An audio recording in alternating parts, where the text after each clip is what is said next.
Near the Swiss town of Lugano, named for the lake, which likely takes its name from the god Lugus, exists the first example of a written Celtic language, Lepontic.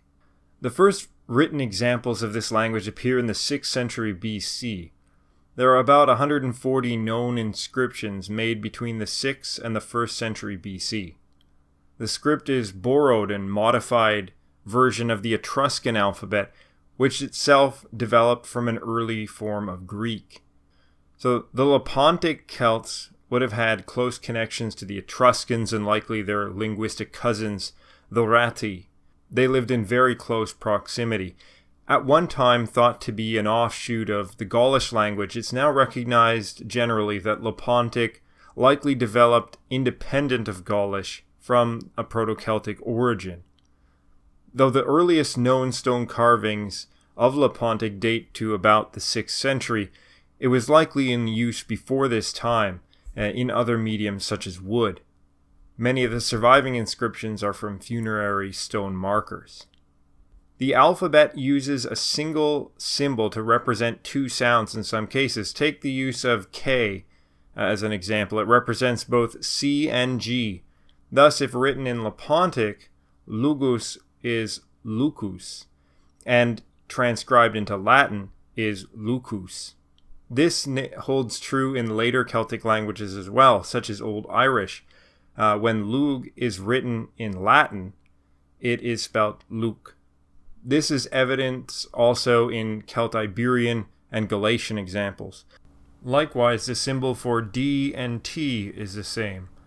So if one wanted to use this for a modern Celtic language, for aesthetic purposes or for some kind of divination practice or something of this kind, what would have to be done, I think, is to go back to the source language of Etruscan and to add in more Etruscan symbols, because there are more symbols that were not used by the Leponti that were not incorporated into their use of it, but would be, accurate in order to reconstruct a modern interpretation of that.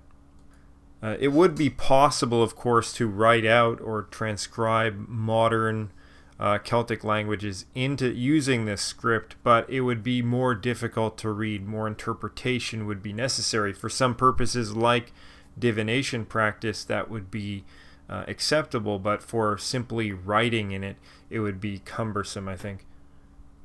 Lepontic is evidence that Celts had knowledge of writing early on, and it's quite possible that it was through trade and cultural contact with Celts that the Germanic peoples created the Runic alphabet, which has many similarities. And a great example of such runic inscription is a bronze pendant available on the website, which has an enchantment to protect travelers. At the time of the Roman invasion of Gaul, Caesar states that the Helvetii, who it seems lived in very close proximity to Germanic peoples, recorded business transactions and records in Greek-derived script, as did the Gauls generally.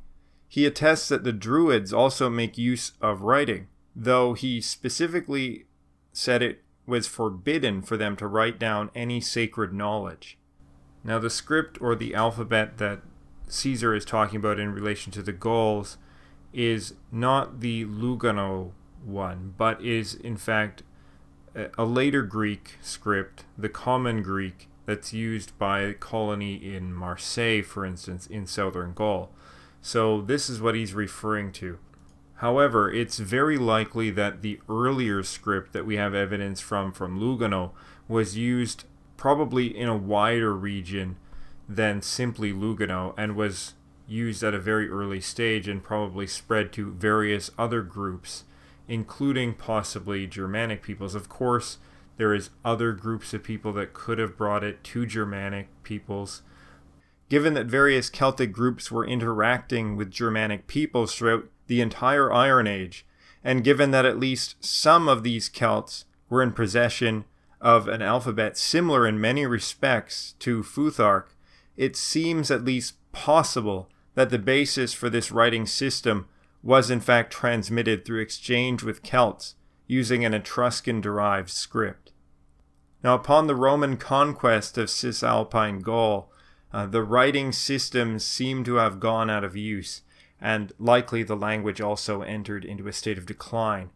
But Lepontic shows that there was a very strong dynamic in Celtic culture towards innovation, towards new ideas, but also that there was a very strong impetus towards conservatism in the social organization, and it was recognized the kind of changes to the social structure that writing would bring about, and therefore, in many cases, it was shied away from, except in business transactions.